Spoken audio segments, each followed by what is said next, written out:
Like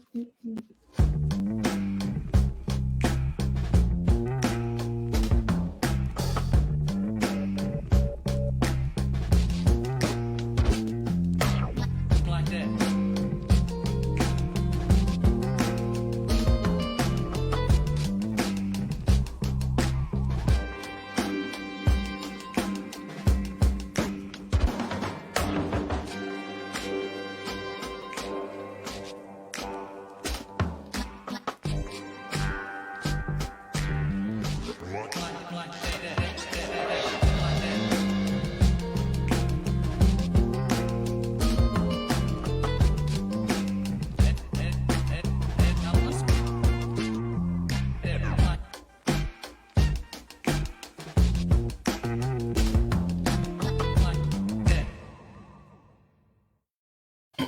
Hey, welcome to Social Work Sunday Tea. It's a great day to be alive and well. It is September 4th, 2022.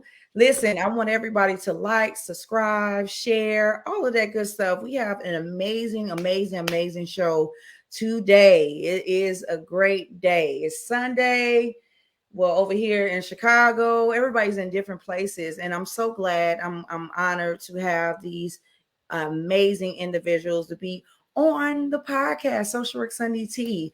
I don't know who want to go first, but we're gonna get started. We're gonna dive right into it and get familiar with each other, and everybody can get familiar with everybody else and all that good stuff. So yes, absolutely, it is a great day. Make sure everybody likes, subscribe, and get in tune to Social Work Sunday Tea.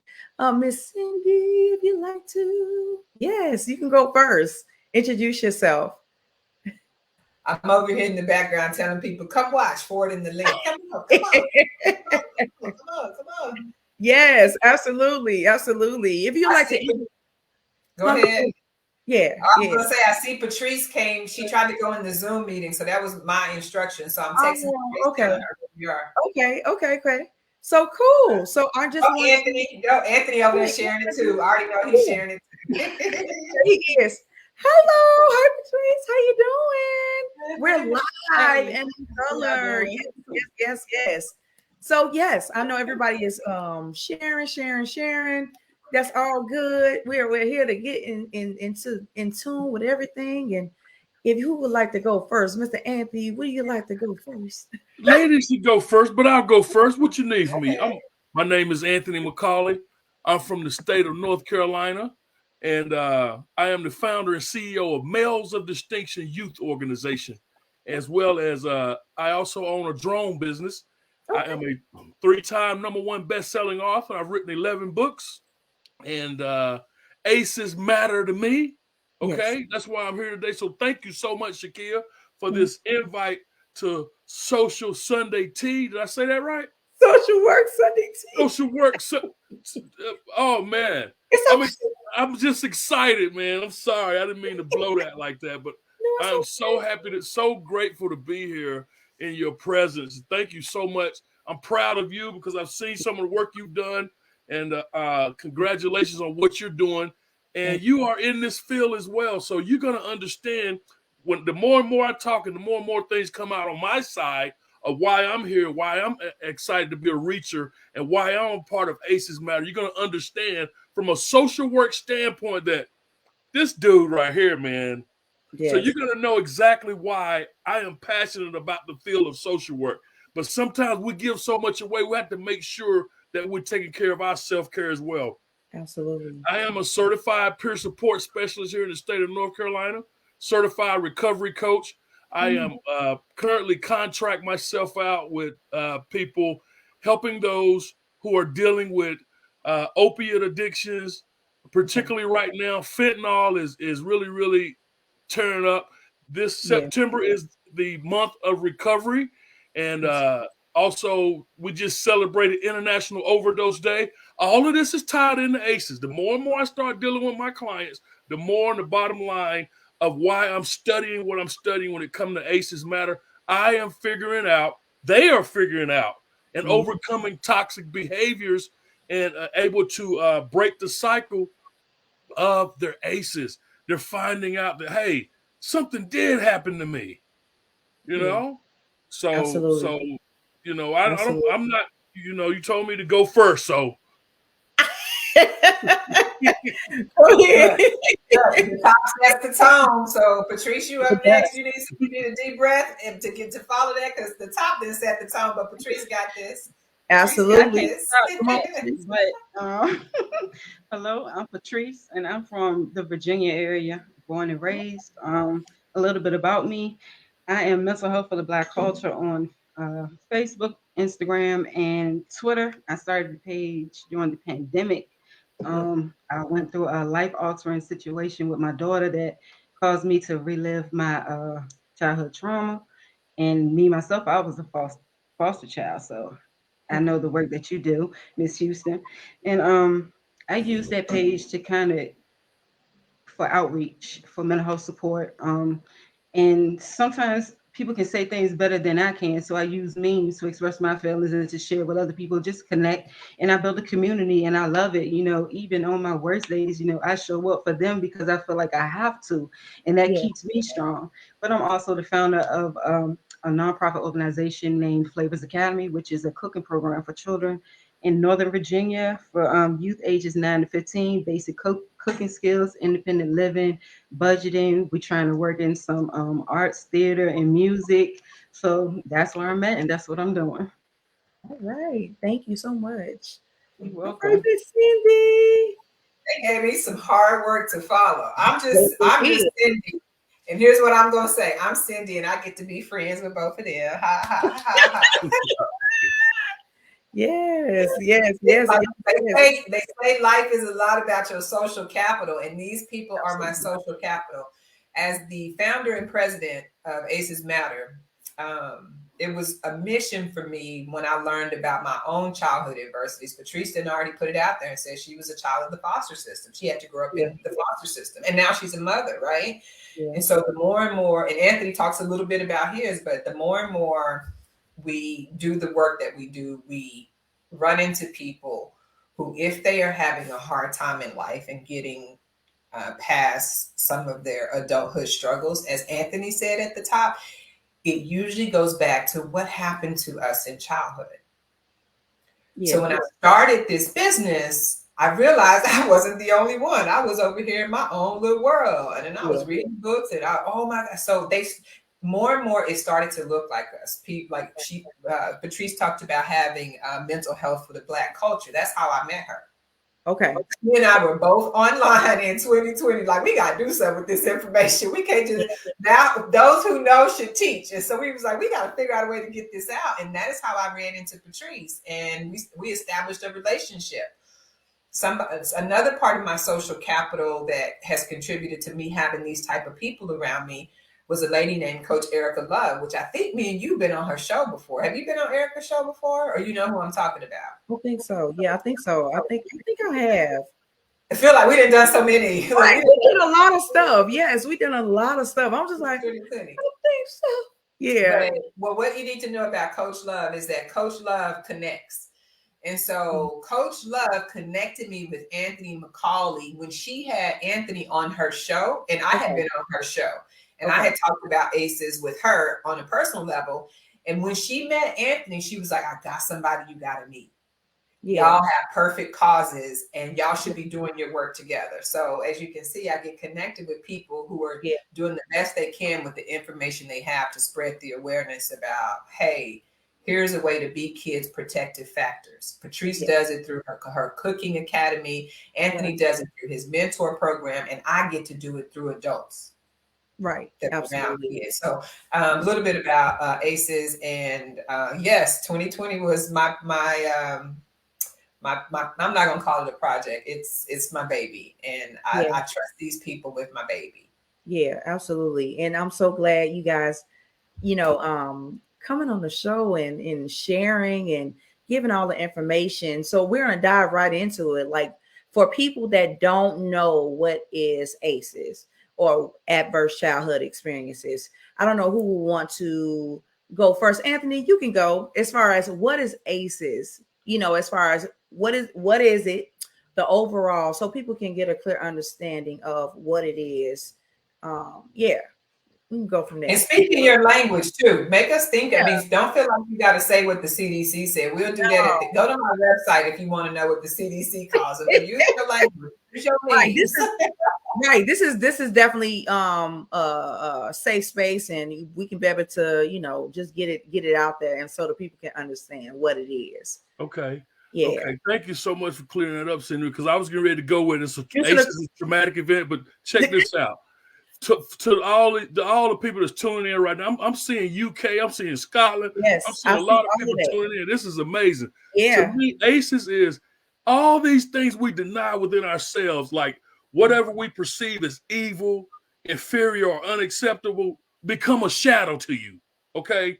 Because as a child, I know for me, I used to express certain parts of myself and receive cues from like educators, my parents, and other people. But that shaped my notion inside of my mind of good and evil, and good or bad. But that trained me sometimes to feel embarrassed about my wholeness, WHOLENESS. And my shadow became like a wolf that lived inside of me. That led to some addictive behaviors.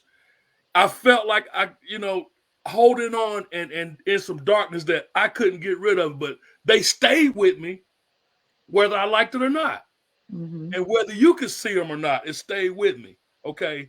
So I had to get rid of and figure out how in the world am I going to get rid of or overcome this toxic behavior? I call it toxic behavior because personally, Shakia, I'm a lived experience guy that had some ACEs of addictive behaviors when in the late 1980s, when the crack cocaine epidemic swept the streets.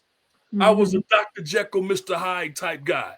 Okay. In the daytime, corporate positions. In the nighttime, getting high on my own supply. And it turned into my body loved it. Yeah. Okay. Yeah. But it was like the superpower and kryptonite to me. But behind that was something underlying that kept me. Yeah. After further, years of partying, because I'm telling you, that thing is painted up so pretty. Sin was fun. Okay. Yeah. I'm not gonna lie to you. I have fun. But it came some gutter experiences when I really, really had to figure out and start small and embrace the bad wolf and find out what in the heck, why do I keep running back to this? Yeah. So I found out, no, I didn't find out, it was there. There was some underlying issues of some abusive situations and some resentments that took place that I had to deal with.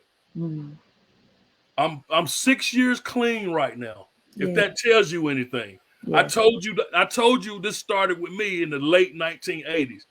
That's over 40 years ago, 30, 40, however long it is. But so that showed that inside of my life was a bunch of chronic relapses, because I get some time and say, hey, but that thing would rear its ugly head. And I said, you know what? This is acting up on me. My resentments, my traumatic experiences is bugging me. So I'm gonna lock up. I'm gonna go isolate in a motel room and try to commit suicide because I'm tired of dealing with this inside of my head. So a traumatic event. Yeah. And I had to acknowledge this shadow. I had to acknowledge the shadow and start working on this overcoming the toxic behavior. So we getting somewhere now. So I'm gonna be quiet. That's just another little spill of mine. So I'm gonna be quiet because now we're getting somewhere. We dived right in. So we're there. Yeah, definitely traumatic experiences, during childhood. Yeah, definitely. And it shapes adulthood in so many ways. And like I said, I work for the psychiatric and geriatric population where I see ACEs just ringing through, 70 and 80-year-olds, and they don't talk about it until, they see me, and then they talk about their childhood experiences. I know I spoke on, older lady, where she was molested by her uncle. And I talk about this all the time and how she shaped as far as being promiscuous, and she want to feel loved, and so she sleep with these women, and her mother, after all that, and her mother told her, at that time, she told her, no, don't say anything, you be quiet, things like that. And it shaped adulthood, and it, because we have unresolved issue or behavior, it always lead into adulthood. But yeah, I love that you're on fire, Mr. Anthony. It's awesome. So we're gonna go to Miss Patrice. If you can explain in your own way about ACEs. If I have to put it in my own words, for me, ACEs is the difference between a child having a normal life and a child having a traumatic life. Because for me, my ACEs started at the age of 10, and I didn't even know what ACEs was till about 2 or 3 years ago. So there was this dark point in my life where I had this battle with my mind, and I knew something was going on. I just didn't know what was going on, and I didn't know why it was going on. But come to find out later, it was those adverse childhood experiences. And for me, adverse childhood experiences means, I guess I would say, for me, not having a childhood, being in survival mode for 20 to 25 years, it's basically just giving children a chance to have a chance at a normal life without all the stressors and the trauma and the experiences that you're going to have to deal with later on. Because as a result of my adverse childhood experiences, I have depression, I have PTSD, I have anxiety, and these things I have to cope with on an everyday level. These are things that don't just go away. There's no easy fix for these things. Because as I said, I was in survival mode for a long time.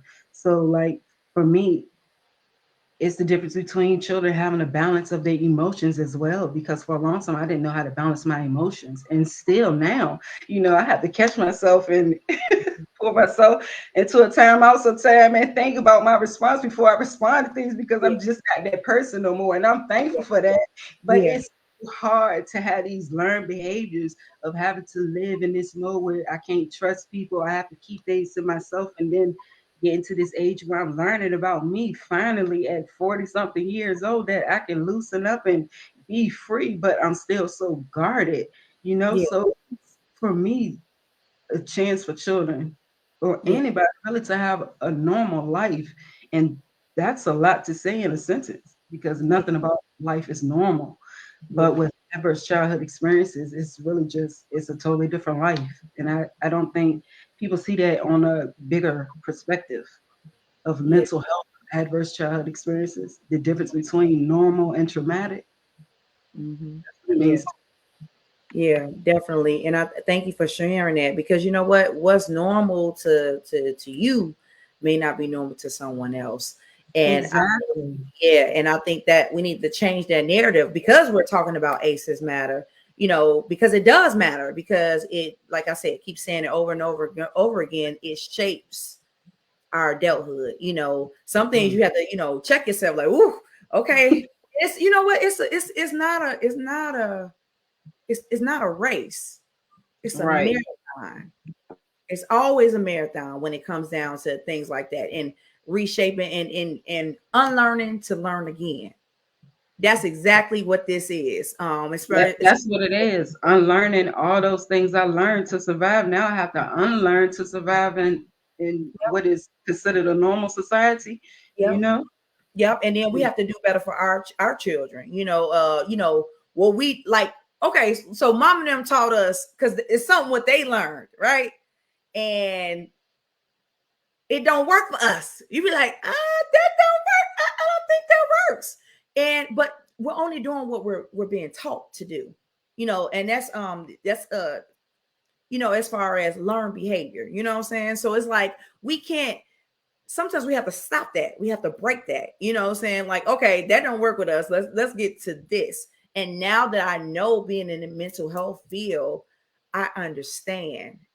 I definitely understand, like, oh, that happened, like some stuff, like you just read about, I'm like, I didn't know that's what that was, and it kind of like not saying it makes you look at family members, you be looking like, oh, but they didn't know.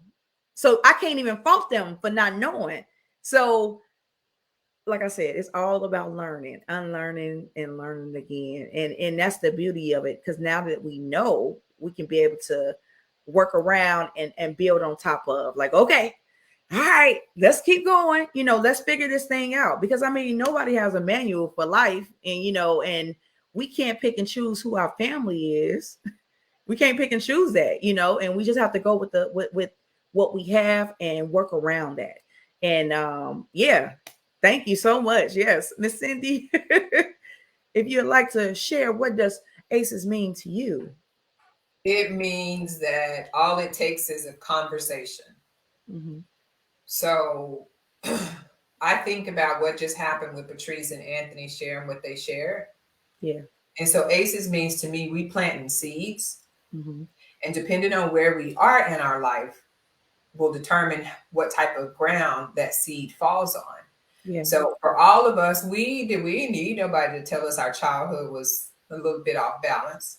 But when we learned about ACEs, it helped us understand why as adults, we were a little bit off balance. So for me, it was because somebody was out there planting a seed, putting this information out there as they came to know it.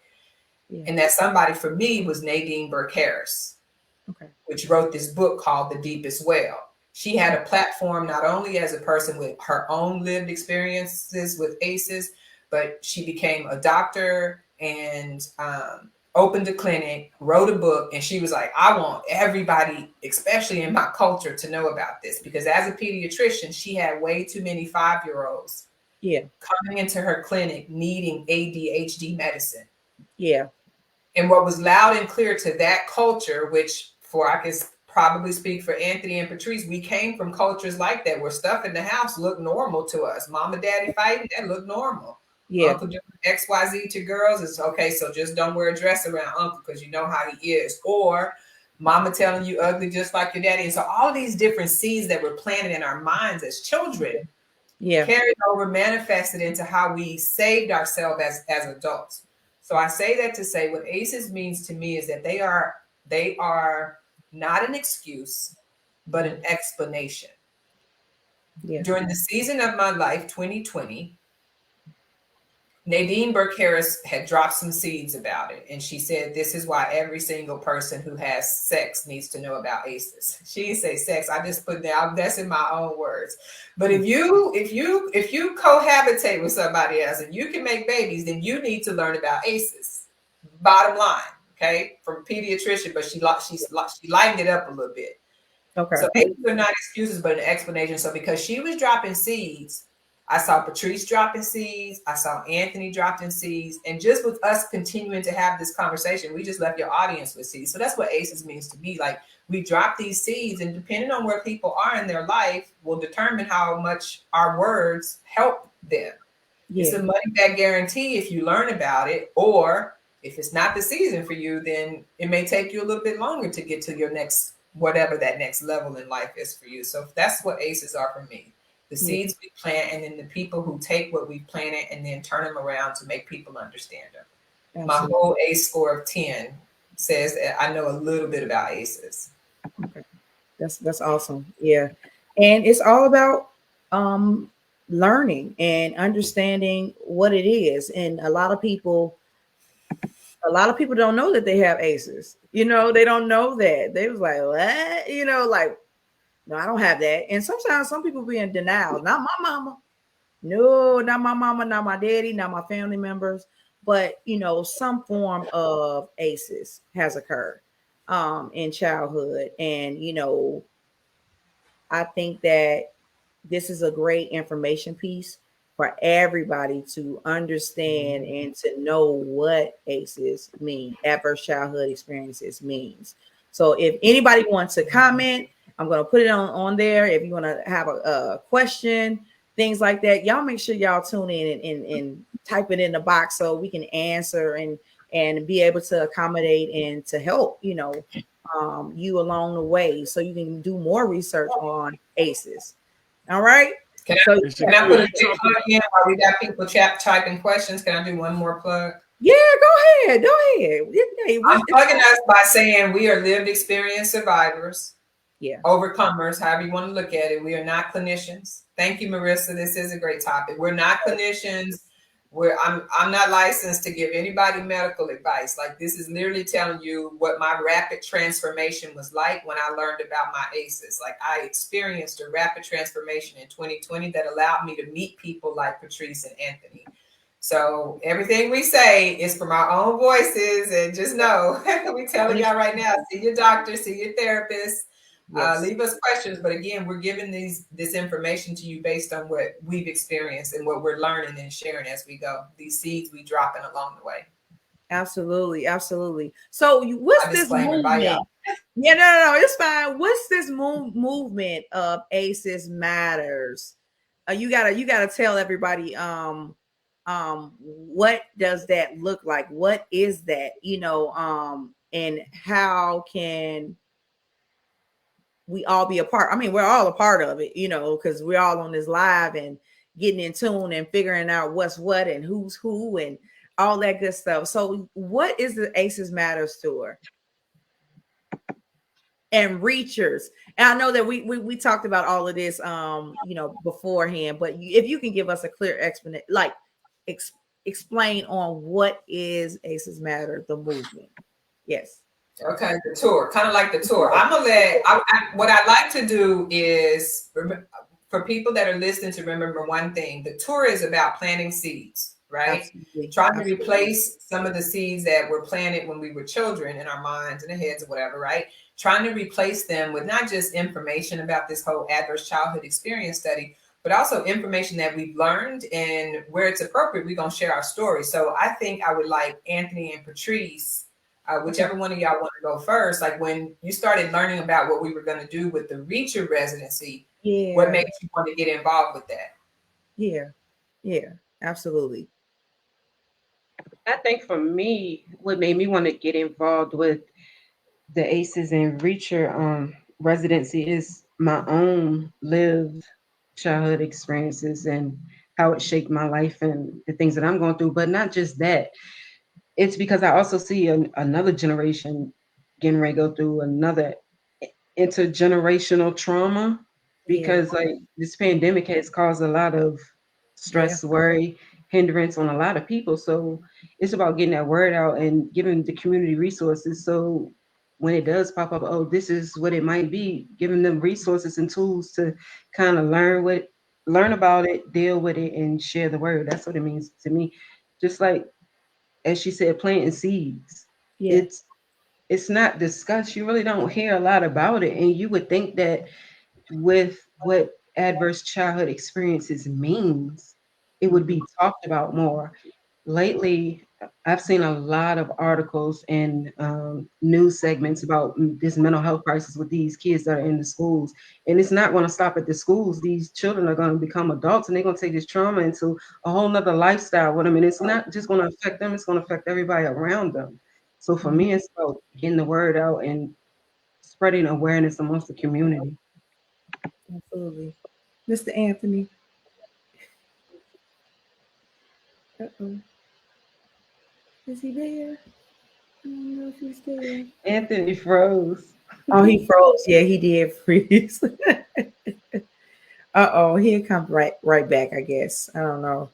But no, like that kid in class, like he didn't set his Zoom up to make it look like he's still in class and he didn't left. Right. Technology is something else. Yeah. While we're on here, Patrice says something about intergeneration or generational stuff. And one of my other teachers, Caleb Hilton, here in Orlando, Florida, he recently learned about ACEs through me, and he texted me a couple of days ago to say that a couple of people had got together late in the 2000s, I guess, to actually coin a month, September, as intergeneration month, where we actually like look at our family roots. I think this is a perfect way to say, hey, we need to talk about our ACEs. We need to get some professional help. Talk about our ACEs. We need to join some professional organizations or some support groups so we can start unpacking this before next generation comes, because we need to get to get in a habit where there's connection being made with these people that are hurting, like school shooters, grocery store shooters. Give people resources before it gets to that point. And trying to really use the residency and the whole ACEs Matter tour as a preventative measure instead of reactive, because we just reacting. Yeah, because stuff go down, and we are desensitized to some of these things now. We are right, because we chop it up, and so we've been band-aiding. Sad, right? We've been band-aiding the situation because that's all we can see. But as Patrice and Anthony put it, resentment lives in the bottom of the ocean. And when it surfaces, well, she didn't put it like that. Again, that's me in my own words. But some of these things that have happened to us in childhood have now turned into things that we need to get out. And that's what these people who are making these decisions to shoot up schools, to domestic violence, all of that, right? It has something to do with not being able to handle stress, mainly because something happened in your childhood. Yeah, and that stress, like the Titanic, didn't creep back up and cause a shipwreck. Yeah, absolutely. Anthony, Anthony. He's back. I had to switch systems on him, man. Right. I don't know what happened. It's crazy. What were you telling me to talk? I forgot what you was asking. What did we ask? What made you become a reacher? I think. What made you become a reacher? Yes. One of the things I'm telling you, I don't want anybody to ever experience what I've been through, because I've already done it for them. And like Patrice was saying, I'm dealing with these kids now in school that are dealing with some things, and it's been that generational trauma thing. And also, you brought up the word denial, and I thought about that too. And I tell my people in the jail, I teach at the jails and stuff like that. But one of my favorite quotes about my man I'm studying in psychology, Mr. Carl Jung, you know what I'm saying? Carl said, "There is no light without shadow, and no physics wholeness without imperfection." I thought that's pretty. And then I think about my kids all the time, and I think that generational trauma made me want to become and start dealing with some things about ACEs, because I want to get to the point where we start selecting in my field what I'm doing, Shakia. I want to see. I don't know if it's going to be me being the trailblazer of selecting the right treatment program to deal with ACEs and addiction. Okay, because I don't want, and I got an acronym for denial. Didn't even know I am lying. Denial. So many people are dealing with it, and they don't want to come to the forefront because I don't want you to know about me. I didn't want you to know that I'm a professional. I'm that guy. I got the charisma, the classiness, but at nighttime I used to get high because I was dealing with the traumatic event in my mind of embracing this bad wolf. You know, I talk about the bad wolf all the time and dealing with that. But I'm able to share, and I've had, and Cindy and Patrice, I've had some naysayers coming at me already. Mm-hmm. Why would you want to keep reading? No, I know what I signed up for, just like the CEO of ACEs Matter told us, you guys know what you signed up for. So there's I'm gonna tell it. Yeah. I'm gonna tell it on There's no shame in trauma. That's what people don't understand. There's no shame in this. No. That's why they battling in there. It will keep you in bond. That's bondage. It sure will. It sure will. I'm gonna tell you, to Anthony's point, and we again, y'all, we not encouraging people to get out there and just start sharing their story, right? It takes time. You don't get up and start bench pressing 400 pounds when you ain't worked out in all your life. You don't just do that. And sharing your ACEs is like bench pressing 400 pounds and you 100 pounds wet. Right. Like that's what it's like. So what I ain't said like that, you know what you signed up for. I did not say it like that. No, but exactly like that. But Cindy, but people need to hear the truth though. People that is true. You're not the only, they don't need but that's what's going on in the world today. People will always want to cover it up. Oh, I won't tell nobody. But that's what your words will set somebody free. Seeds. We don't even call them words. They seeds. Seeds. Your seeds will help somebody. Right. will help somebody. Even when our voice shakes, as William Anderson said, right? Yes, and even he as did I say watch that. him, I think her name is Patrice Rose made Yeah, a comment. I'm gonna read that. Yeah. And Patrice, if you still listening, the other Patrice Rose that's on the call, that what your experience was one of the drivers for me wanting to do something about ACEs because of my mother-daughter relationship, my relationship with my mama, and then my relationship with my daughter, and then me giving my daughter ACEs, if you will, right? And it was all because I didn't know. And even when I did know better, I was under so much stress alone. Yeah. Hear me when I say alone. We are supposed to face stress as adults, as children. She is right. Every child will likely experience, unfortunately, some sort of trauma in their life, even if it's a perfect household, but you went to school and got bullied by somebody with ACEs. So every child at some point may experience it. So our thing is to be proactive and say, if we know this is going to happen, let's teach people how to name it so that they don't look for a substance or a thing to do to try to drown out that reminder of what happened to you in childhood, because there are industries that need us to do that and to keep doing that and to not pay attention to this conversation. So what Patrice Rose went through is normal. Me learning with my quote unquote smart self. And then I look back and I'm like, ooh, I did that to my daughter. I had no idea. Yeah. Right. Yeah. So I was like, and I know I took my tools from my generation. Like I know exactly some of the tools that I used that was used on me. Yeah. And that stuff did not work. I didn't say that in the beginning. It don't work. Like I just. And that's the thing some people don't understand about it either. Like those things you learn as a kid, the things I saw in my household as a kid, I thought those things were perfectly fine. So when I started having kids, I started doing the same thing. And it took a long time for me to understand, look, what you're doing is not right. This is not the way you do this. And by then I had my third child. It was crazy to me. And I had to explain to my kids, look, I'm going to give this a go. I ain't had nobody to teach me how to do this. So I'm learning as I go along. We're going to learn this thing together. They kind of grasped onto it, but it was hard because if that's not instilled in you, adverse childhood experiences 9 times out of 10, you're not going to have the proper morals and intellect instilled in you as a child. It's always, you're not good enough. You're never going to be good enough. Your mama won't this. And, they don't. As a kid, I didn't hear those kind of things. I love you and I want to see you do good and you're doing a great job. So if a kid not hearing those encouraging things as you grow up, you're not going to have that kind of intellect or that compassion you should have.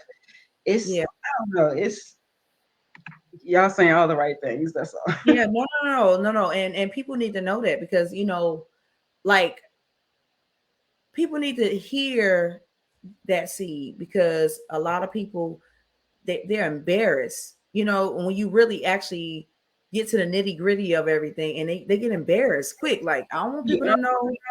I'm going to be honest with you about something. I didn't think I was pretty until I was late in my 30s. I had been badgered and treated so bad throughout my life that I didn't even really look at myself in the mirror. And even when I did look at myself in the mirror, I didn't see me.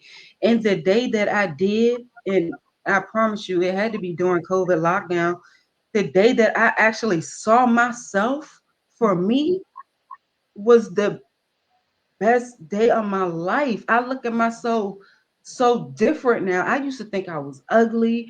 I never said positive things about myself. I was always hating myself, down on myself, and it was because of all that trauma.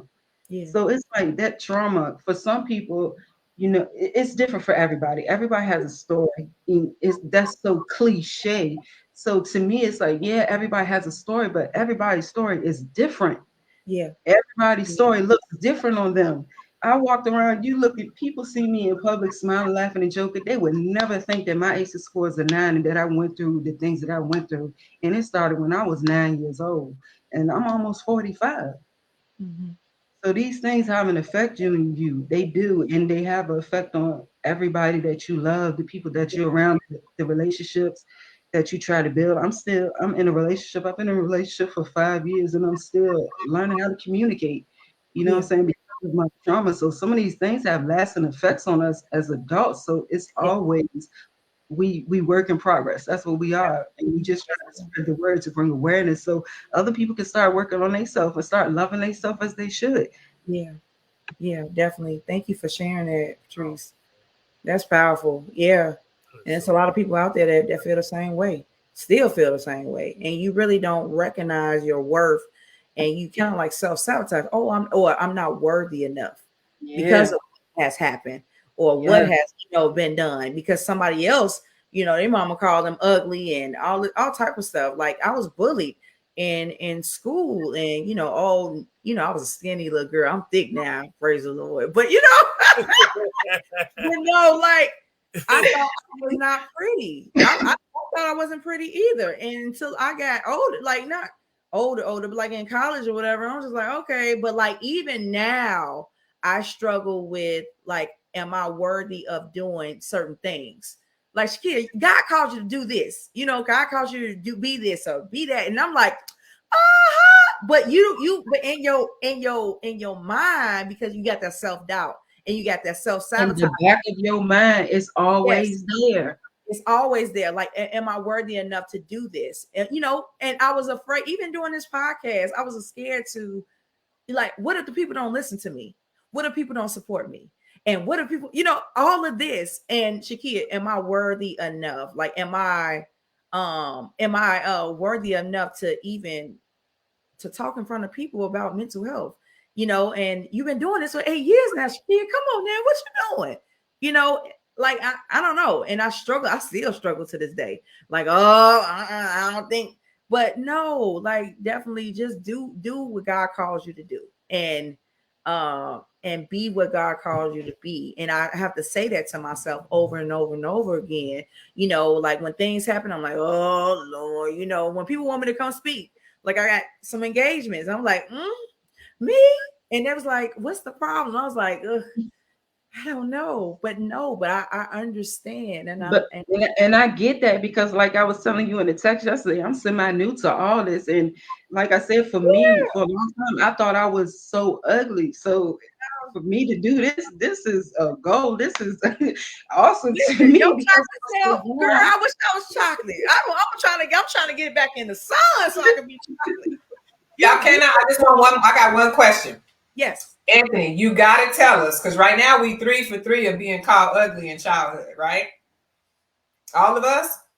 Mm-hmm. Anthony, what was your confidence building that you got in childhood, since we didn't put it out there? Well, in the 7th grade, I wore a size 13 shoe. Okay, right now I wear a 14, but everything is all.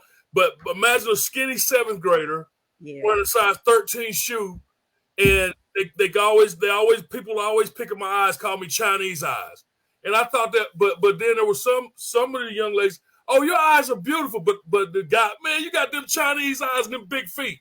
Even the football coaches, if you don't get those big feet to moving, So I'm like, I always had to come like, what?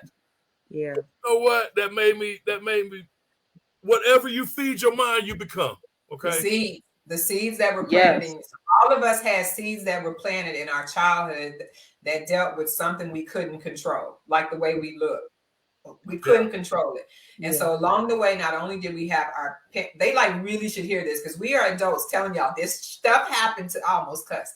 This stuff happened to us.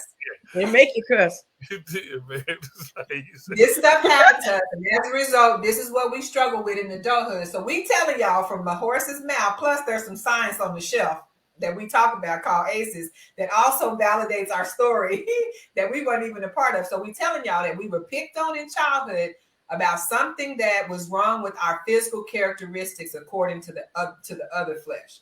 And then sometimes that would be from kids. And for some of us, it was worse because it happened when we got home too, by our loved ones, the people that were supposed to be protected and caring for us, right? Absolutely. And as a result, I'm gonna put mine out there. If y'all comfortable, go ahead. I struggled, like Patrice said, with self-confidence. Until the pandemic, you would not catch me without a whole bunch of hair in my head. Now I'm like, I'm wearing a short wig today, and I don't care who don't like it. No, that's right. I found myself. I got tired of just looking at myself as ugly. I got called ugly a lot in childhood. Like Gibson Garibaldi was my nickname in 5th grade because he was somebody we were studying in social studies. And even though it had nothing to do with being bald head, that was what my peers called me. And so you know how hurtful that is to a kid? Yeah. We ain't got them kind of emotions to handle being rejected. Yeah. So I struggled with that in childhood. Patrice, thank you for opening that, because I felt more comfortable telling mine just because you put it out. All of us, all 4 of us, 4 out of 4. Absolutely.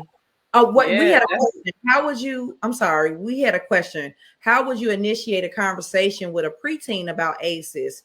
What they are and what causes them? Wow, that's a great question. Y'all want me to take that one? Y'all can nominate me if you feel safer, unless you I have some. nominate you to take that one.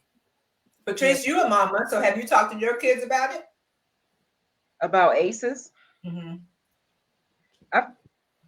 I've open discussion with my 12-year-old about it, and I really didn't want to talk to her about it so young, but I really had no choice because her friend, a close friend of hers, her parents were going through a separation, and her friend had started talking about suicide to my 12-year-old.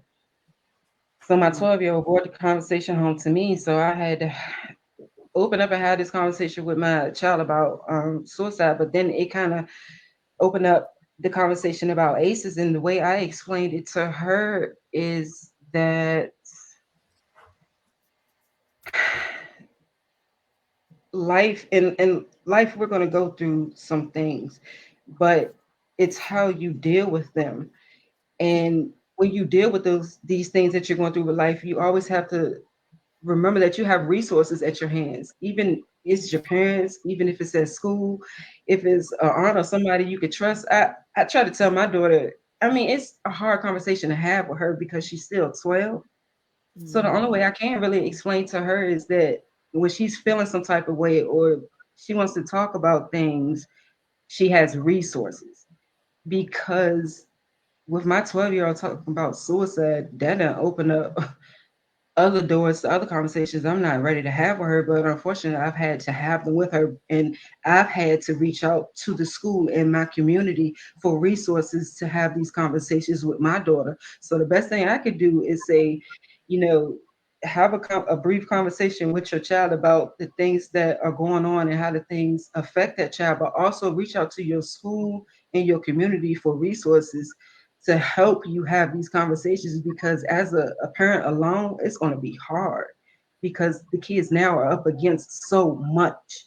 Yeah. It's not just, the pandemic anymore. It's bullying. It's getting up and going to school. A lot of kids don't even want to go to school no more, the truth of the matter. And it's just the beginning of the school year. So that's what I would recommend. Yeah. And that's how I started the conversation with my daughter. Yeah, Shakia, you're the social worker. Thank you for Patrice. But Shakia, what would you do as a social worker? Well, like with my daughter, I kind of like give it straight, no chaser. Like I just have these conversations, because life, it's a jungle out there. It's a jungle, and out there in the world, they'll beat you up and spit you out, and then here you come crawling back in. I have to get her prepared for that. My mom always say I'm kind of rough with my daughter, but I give it to her like, hey, listen, it's gonna she's been called ugly because she had preteen with the bumps, and she was like, I just feel so ugly. And one time she cried, and I want to beat up all the kids, and that's my feelings because it's my baby. You look like me. We ain't ugly. What you talking about? And I have to build. It's like a confidence building type thing, reassurance. Like, hey, you're beautiful. Hey, you're. Just give her. As far as those self-talk and make her understand self-talk, as well as what you're worth and what you're what I've been taught. As far as being in the mental health field. To definitely, tell yourself, because, our words are powerful, and what we say, it comes right back out. It comes out. So what I do, I gave it straightforward. If we talk about sex, I tell her about straight through. I talk about those things because I think not sugarcoating it is kind of like putting the blinders on. And then when they get out there in the world, they be like, what is that? No, apples are apples, oranges are oranges, and I think that's the best way to do it. Even with my clients, I'm like straightforward. Them having mental illnesses and things like that, I definitely I'm straightforward. Just having that initiate the conversation. Like, hey, anybody ever called you ugly or anybody ever made you feel, less than, I initiated like that, and then when you ask one question, the whole world open up and they tell you everything. I had hours long conversations with my daughter about everything. And I'm just like, oh, I wasn't prepared because nobody prepared for it. But at the same time, I was like, oh, I didn't even know you knew that. Oh, okay. So it's just being brave enough to say something and to ask. And to listen. To listen. You gotta be in a place to listen, because if we open up that conversation with our kid and then we tune out and get on the phone or like go somewhere else, we just caused another reaction in their body to say what I got to say is not important. Right. And I also say this because Patrice put it out there. I didn't know what to do. So I looked for some help. And I think something that we have to do as a culture is get comfortable learning how to ask for help if nobody taught us that in childhood. That's because like some of the stuff that she was bringing to me and talking to me about, I didn't want to respond or react to her in the wrong way about it, because I'm still kind of, my communication is what's the proper word for it? Sometimes I don't know how work in progress. I'm like, like I'll say it before I even think it, and then I have to catch myself because I have to remember she's still 12 years old, and I have to be gentle with her because when her friend brought up this conversation about suicide, my daughter got in a fight in school maybe 2 weeks later and got kicked out for 10 days, and because I punished her, then she said something to me about committing suicide, and that had me in an uproar, and oh my God, PTSD, and I'm crying, and so it's like it all depends on the child and the situation, because some kids can handle conversations better than other children, you know what I'm saying? But for me, with her, when my grandkids came to stay with me because of my daughter's situation and my grandkids had to leave, that left my daughter traumatic, and she changed a whole lot. She just went through some emotions that I still can't deal with. So it's like I had to go outside in my community to get some resources to deal with her, because when she started talking about suicide because she heard it from a friend of hers, that scared me to death. And I thought I contemplated suicide a couple times because things in my life were so bad that mental health had me in such a dark place that I felt like I ain't had no way out. You know what I'm saying? It was my kids that kept me here because I didn't want my kids to go through what I went through in the foster care system. So it's like sometimes life repeats itself in certain situations and certain things, and we just got to be mindful and learn how to deal with different things on different aspects and ask for help. Because for a long time, I ain't asked for help. I thought asking for help made me look stupid, and I felt ashamed to ask for help. You get what I'm saying? Yeah. So even with me having 2 adult children, one getting ready to graduate in high school and one in middle school, I'm still learning how to be a parent, and I'm almost 45 years old. It's a process. Yeah, it definitely is. And man, it's something else, because what they see on social media, what they, that doesn't help at all. It plays a role in your parenting too. You gotta fight against this, and you got the world, you gotta deal with your own, things that's going on. But yeah, like definitely having those uncomfortable conversations all the time, and like, hey, how you feeling? And I was like, hey, what's going on? You look a little down today. Like, even I check in with my daughter, like, what's going on with you? I think that it makes a difference because you're listening. And sometimes I don't speak. I let her talk. I do more listening than talking. And I'm like, oh, okay, then. And she was like, yeah. And this boy and that. I'm just like, oh, okay, all right. I think that opening up that window and having that relationship and that rapport, and as parents, we're still learning. We're still learning some stuff about ourselves that we didn't even know. That pandemic, it opened up a can of worms for me, because there was some stuff about myself I didn't like. Oh, me too. I did not like. I was like, I'm like this. Ooh. Shakia, you know, and I'm and I come to realize I'm good to everybody else but myself. Ooh.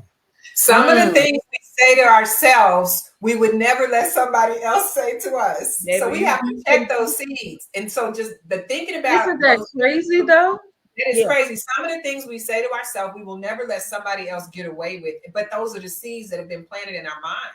Absolutely. Right. And we use the tools that are available to us. Right. Patrice, me and you, same. And I know God don't make no mistakes. There is no coincidence. The fact that Patrice is currently living the life that I lived 7 years ago, I know you can get through it. Right. Yeah, absolutely. Wings on the other end. And guess what? Because you're doing this right now, you're learning to get those tools so that your daughter can be able to come to you. Yeah. I was in my 40s and didn't have those tools. So when my daughter tried to commit suicide the first time, when the doctor left that room, do you know which tool came out of my toolkit? Which seeds, the first seeds that came out of my toolkit to use for my daughter? Do you know how much this is going to cost me? My daughter, who had just tried to commit suicide, those were the only tools that I had in my stress body toolkit to be there for my daughter. No wonder she wanted out. No wonder she was trying. I had no idea.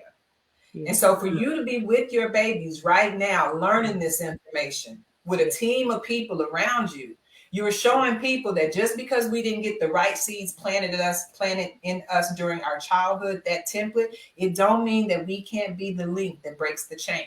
Yeah, exactly. I did not have the tools for my daughter, and I was under a ton of damn stress. Yeah. And all I could think about was how much her attempted suicide was going to cost me. And that is exactly the seeds that came out of my mouth in the hospital.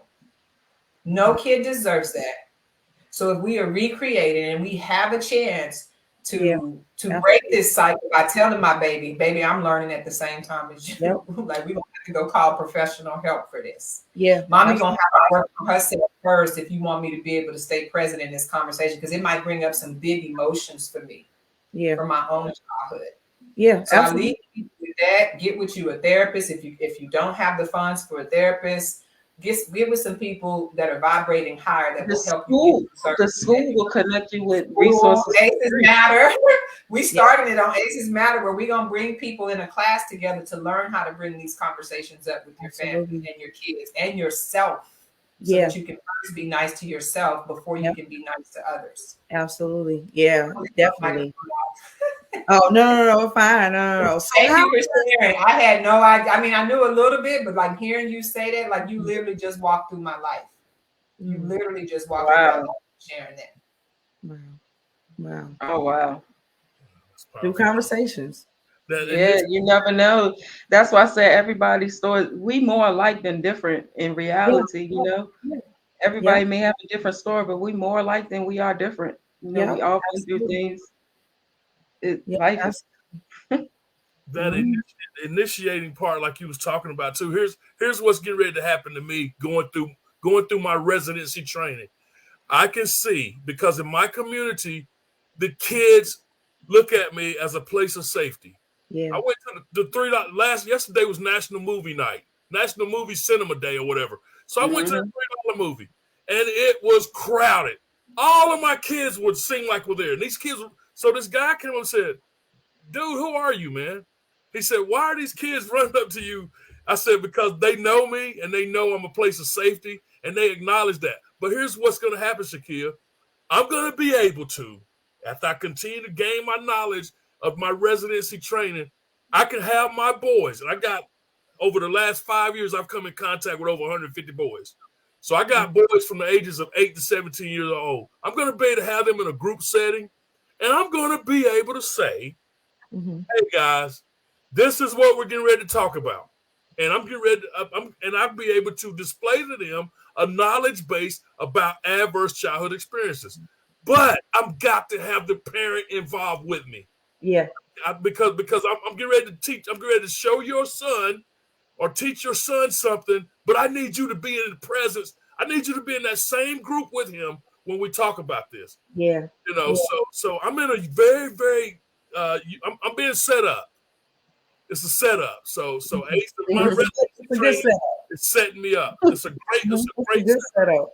Yeah, so that part, and like I said, I'm on a quest. I'm definitely trying to make sure that this is incorporated as the right treatment program to deal with ACEs. So I got 6th graders smoking weed like off the chain right now, and they don't know that one little pinhead piece of fentanyl. That's it. So then that leads to some addictive behaviors, and now I got to initiate the conversation. I'm like you, Shaquille. That's why the kids love it. They're like, Mr. Anthony will tell us. Mm-hmm. You got to create that space. Yeah. You got to create that space, that space where they feel comfortable enough to tell you anything, any and everything, like, oh, I got this going on, and I think that when you create that space, that's when you know how to help. And you can be like, okay, let me point you to this person, or let me figure this out. Especially what people don't know. When they don't know, you'd be like, okay, but you have to be open and honest and be like, okay, I don't know. Let me find something. Let me find somebody to help and to be able to help me help you. And help me too, because I don't know. And I think that's the beauty of it. And how does you kind of like touched on how ACEs Matter aligns with your personal passion? Yes, it's coming full circle for me because I needed something. I needed something else to let me know that the rubber is about to meet the road. Okay, and what it was this piece right here with ACEs and the passion that I'm doing, because I'm figuring out, man, had I known this a long time ago, I could have been really worked on it by now. But exactly. Right where I need to be, because now I know why. I knew it was something, because I'm like, why do I keep building up and tearing down, building up and tearing down, building up and tearing down? And my goal, Shaquille, I love Harley Davidsons, right? Okay. So check this out. The one I want costs $40,000. Okay. So look, check it. Over my years of using, I've smoked up 4 of them. Wow. But guess what? Homeboy about to ride one in the next shortly. Yes. Okay? Homeboy about to ride. And look, what's going to happen is, as I begin to speak around the world, speak around on ACEs, begin to speak on my platforms, my professional platforms, I'm going to pay cash for it, okay? Yes. So that's what's getting ready to happen with me. And I stopped at $160,000 of me at active addiction. I stopped right there. So I've got to teach others about this thing, and we can get to the core of it. And I'm like, Patrice, I found out too. I brought my boys together. I'm talking about some of my hard boys, and asked them about what was going on. What's on your mind? And they talked about suicide. I'm talking about some of the ones that was hard. That only the school will call me and say, Anthony, can you come and check on little Anthony? He's turning up to school. I get over there and it's like he don't want to be there. It's serious out here. They were virtual now, but my boy said, "Look, Mr. Anthony, I just wanted to end it, man." Yeah. So I got to get back to him, but now he's got an ankle bracelet on, so he's wreaking havoc right now. Yeah. Yeah. So I got to get back to him, but I'm the confidant in his life. Yeah. Mother and father both in jail. So he has, I got to break that generational trauma with him. Yeah. Well, I can't, I got to break it. I got to educate him so let him know what's going on with him so that he can get to a point where he can start building a foundation. Yeah, absolutely. Patrice, how does ACEs align with your passion?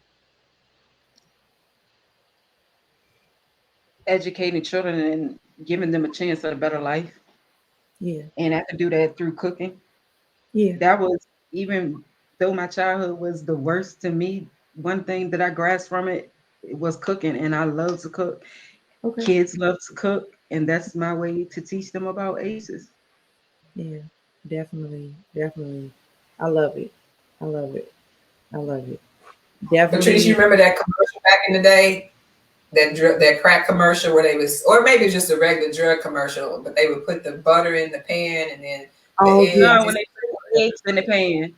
That was This the is Ronald Reagan administration when they put the 2 Yeah. eggs in the pan. Okay, so our Yeah. ACEs way to look at that is this is your brain on ACEs. So everything that all of us have been through as a result of our childhood trauma did that to our brain. And so because we're getting this information in the residency to understand what trauma does to the brain and how to put it in our own words so that kids have a chance to understand, it helps people see there's nothing wrong with you.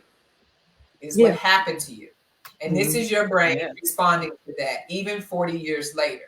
Yeah. If you want to calm your nerves, even that last one, Yeah. at the cellular level, you need to be following the reachers because they're doing the work right now. Yeah. They are literally doing the work right now. The hard work. The hard work. And we tell people that information gives us something to think about. Yeah. But connection gives us something to live for. Absolutely. It's all about the human connection. All about the human connection and be able to connect and relate to one another. And that's the beauty of life, you know, and at the end of the day, we all need each other, you know, and we need these resources that can be able to help and to assist in times because, you know, in life, you know, everybody need help. So it's like, come on. And it's okay. And I think, you know, stop that stigma of like, no, I don't want nobody to know my business. And no, I need somebody to know my business so they can help me, you know, so I can be able to, you know, keep going. And so I can be able to, you know, be of aid and, you know, love on people, you know. So like I really, really appreciate you guys getting on this live with me and we're talking and everybody in the UK, y'all been they've been showing out on this chat. Look, my man. Okay, I gotta say this. Speaking of showing out, Anthony, since you did one, I can't shut up. I got to. While we on the show, we got people donating and sponsoring. So shout out, thank you. That's what it's all about. These conversations, they cost money to have them. So thank y'all for who donated while watching, and we appreciate you, Tashika. Now I'm gonna shut up. No, go ahead. Anthony wanted to say something. What I wanted to say was, this is so awesome. I don't know when Mr. Anderson, one of your regular followers from the U, he been the tune in of all the comments I've been reading has been my mindset on the hamster wheel.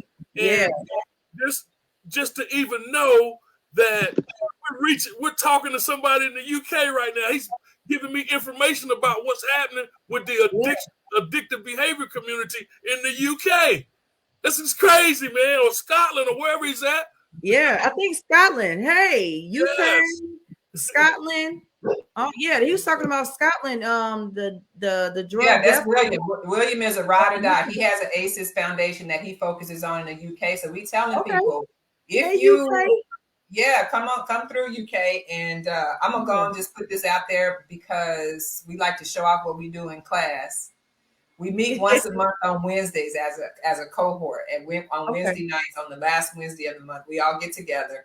And we had guest speakers come in this last class, and our first guest speaker who came to drop seeds for us, she came to drop seeds because she knows the importance of when you have a microphone and you have a camera behind you, the seeds you'd be planting should be planting people to cultivate, not tear them down. And Miss Marsha Warfield from Night Court, y'all remember her? Marsha Warfield? That was awesome. She showed up and showed out for us. Marsha Warfield came and she spoke to the reachers, and she left some really good seeds for us. Oh wow! Look, Sandra Worthy Gilmore. That's one of. Oh man, that's my. Hey, sister. Sandra. Yo man, yes. Oh my goodness, man! We got some great people tuning in. Yes, One Business Chicago. Thank you so much for getting on there. Dr. Tori was on here. Tori Williams. Wow. Thank you, Dr. Williams. She is ACEs all day. Yes, Dr. Tori. Yes, absolutely. No, we're going to thank you, Patrice, for getting on. Patrice Rose, thank you so much. Yes. No, that's what it's all about. Like, it's all about getting this information out there. And I thank everybody for getting on the live and sharing and dropping the jewels and commenting on the live is greatly appreciated. Make sure you following everybody and what they do. Everybody, y'all follow me, I follow back. Social Work Sunday T. Anthony, put your plug in where we can follow you and everything that you got going on. Okay. Well, the most recent thing that just happened was you can download the app lifenow.tv. Okay. Download the app lifenow.tv and scroll down to the Rise Up show. The Rise Up show is a recovery show. Rise Up means recovery, inspiration, spiritual enlightenment, uplifting people. We're reaching around the world sharing a message of experience, strength, and hope. Also, you can find me at anthonybmccauley.com. That's where all of my books are sold. And any book that you purchase off of there, you get an autographed copy from me. All right. So I'm on Instagram, Anthony McCauley, LinkedIn, Anthony McCauley, Facebook, Anthony McCauley. And just Google. I didn't used to want you to Google me, but now I love when people Google me. Yeah, it's all good. So yes, so much. I second that. I didn't want people to Google me, but go ahead. It's like robbing a house I used to live in. Go ahead. I don't live there no more. Yeah, absolutely. Miss Patrice. Okay, you can find me on Instagram, Facebook, and Twitter at Mental Health for the Black Culture. And you can also find me on Facebook and Instagram for my nonprofit, Flavors Academy. Okay. All right. Thank you so much for getting on this live. Thank you everybody that tuned in for this live and in color ACEs Matters Tour, Adverse Childhood Experiences Part 2. This is my second round talking about ACEs, and it is amazing. I'm just really blessed, and I'm really full. Thank you so much. We gained. Thank you, Shakia. Thank you. I'm telling you, thank you. Yes, thank you. No problem. Yeah, I love mental health. Yeah, I'm doing a adult prom and fundraiser September 24th at the Midwest Conference Center here in Chicago, and it's for 2 nonprofit organizations, Friends of the Children Chicago and Building Brighter Futures. And I'm giving to these organizations to be a blessing to them. I'm doing it for the people, for the culture. I'm doing it for, we're partying for a cause, but definitely, so they can have the resources. And, after prom is over with, I'm giving my time, talent, and treasure to them and to be a blessing to them. And I'm honoring some amazing leaders and mental health and entrepreneurs and, advocates here in Chicago. But yeah, y'all gonna have to come next year. Next year to party with me for a cause. Yeah. And yeah, y'all gonna have to come and come to Chicago. I'll make sure y'all good. Get y'all some chicken or something. All that good stuff. I'm there. I'm gonna hold you to that. I need a good vacation. I got you now. I got you. So, but no, it's gonna be amazing. I want people to, come and share. If you're in the Chicago area, definitely come to www.socialworksundayt.com and Adult Prom and Fundraiser King and Queen of Hearts. Yes, but I love you all. And thank you so much for getting on this live. I'm honored. And you guys have a great and productive Sunday. All right. Love you. Bye.